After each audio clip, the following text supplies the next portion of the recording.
get that data in any format you want. Most people get it in pictures because, as we all know, a picture's worth 1,000 words.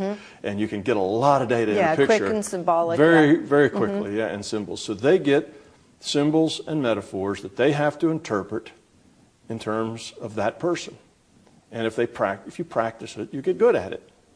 So that's what's going on. They're reading these databases. Now, the Hindus call these databases the Akashic records.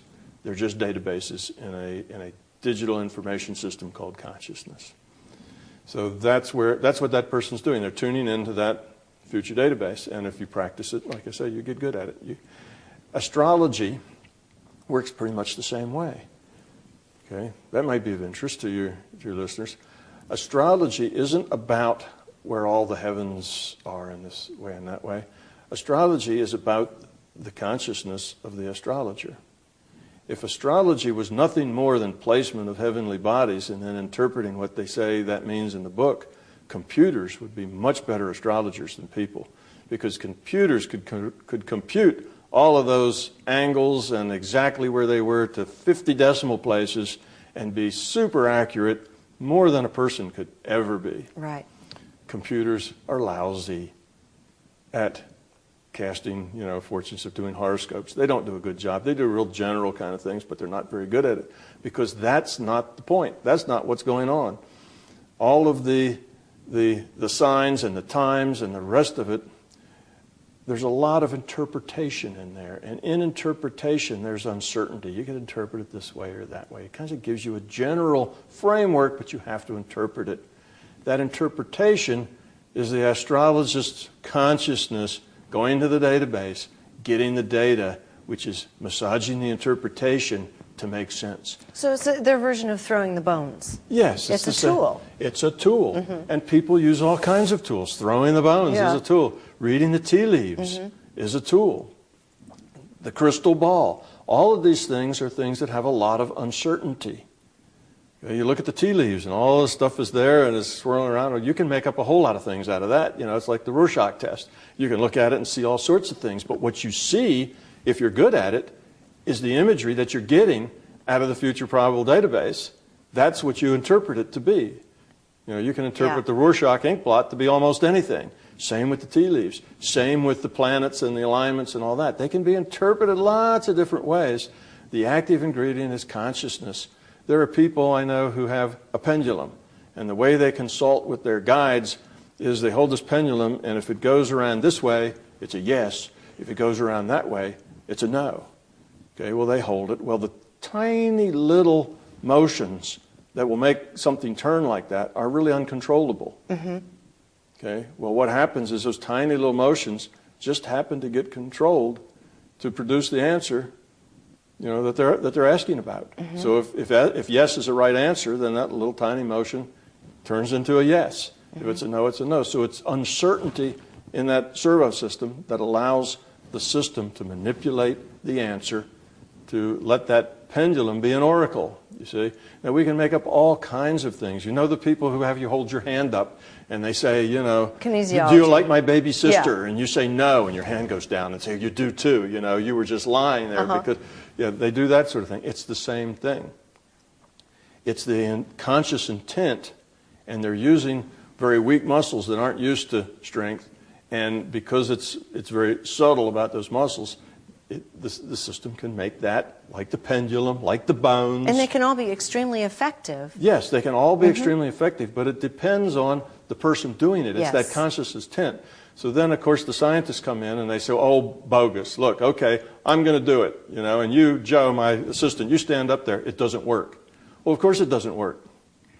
Neither of them know how to access, the probable future database. Right. None of them can get into the past databases. They're incompetent to do that. It's not going to work because that's the active ingredient. But people think the tools are really what matters. It's not the tools. It's not objective. It's consciousness is the active ingredient. So, no, you can't get a computer. Your conscious intent. Yeah, you can't get a computer to give you a good horoscope. Yeah. It's not the tools. So then you say, well, then horoscopes don't mean anything because, look, you told me what each one of these things mean. I did it. I did the calculation. It wasn't right. Well, it's not going to be right. That's not how it works. It's consciousness. is the ingredient that makes all those things work. Let's talk about something you brought up twice now. You talked about you got a little help from your non-physical friends. And when you were a little kid, you used to have a fair amount of contact with non-physical friends. But earlier in the lecture, you were talking about it may not, our guides, the beings that we feel and refer to in our own minds and develop our own perceived relationships with, maybe I didn't understand what you're saying. You mentioned that it's not as though these guides are sitting around waiting for an impulse from us or a request because they'd be bored out of their gourd if that was the sole objective, was to hang around and wait for a person to request something. You said it's something more that's born out of the need in the moment. Can you explain that? Yes. Our guides, this is just the word guides, that's kind of a new age word, right? I like that word, though. What it is, it's our interface. It's our personal interface with the larger consciousness system.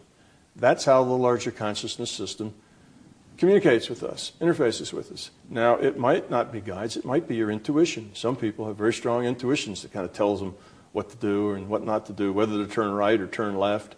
And those that personalize that call it guides. So guides is a metaphor. It's not a being, like I say, sitting there, watching everything, just waiting for you to ask him a question, to come at your beck and call.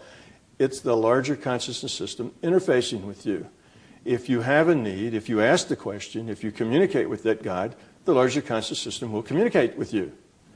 And it will use a constant interface. The interface isn't going to change all the time. That would be confusing. So you get to know these guides. You get they have personalities. They have senses of humor. Some of them are very specific. Yeah. Yeah, they're like individuals, but that you have an individual interface, and that is your interface then with the larger system. Sometimes you have 2 guides. Sometimes you have 3 guides. It's this sort of thing, and you get this relationship built up. But that's your relationship with the larger consciousness system. You just make a metaphor in your mind that that's a guide because you can't conceive of it being any other thing than another person. See, that's your model. That's your belief system. If it's somebody I'm talking to that's talking with me and I'm having a conversation, then it's a person. If it's a person, it's a separate person from me. So it's like, me and this person, there were 2 individuals, we're having this talk. I ask questions, he helps me out, whatever. We turn that into another individual, sort of like us, but knows more. That's just our way of interpreting that interface with the larger conscious system. But that's fine. That's fine. You can give them a name, you can give them a turban, anything you want. You can give them anything you want. And it doesn't matter. It matters not at all. It's for our convenience. It makes us feel better. We do this all the time. When people go visit Uncle Fred, who died 10 years ago, for some reason Uncle Fred's wearing the same suit that he wore, when he was here, the way they remember him. He's dressed in the same period clothes. He's wearing the same kind of stuff. He's still playing the ukulele just like he used to.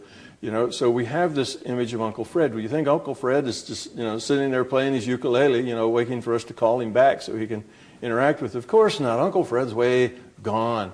This is an interface with the larger system. This is Uncle Fred in the historical database. This is the model of Uncle Fred without free will that I was talking about.